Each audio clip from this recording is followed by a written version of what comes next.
Hey guys, and welcome back to our channel How to Guide. In this tutorial, we are gonna look at how to delete our line account. Now let us begin. Note that I have already logged into my account. In case you have not, do it right now. Initially, what you guys need to do is simply go to settings.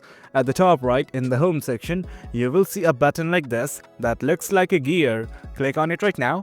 Once you guys do that, you will be redirected to this page. Well, do note that there are lots and lots of options. But right now, all you guys have to do is focus on this button called as account. It is under the personal info section. Click on it. And guys, this is it. From this section, once again, simply scroll down to the bottom and you will see a button like this that says delete account. Click on it and just give your confirmation. Click on next.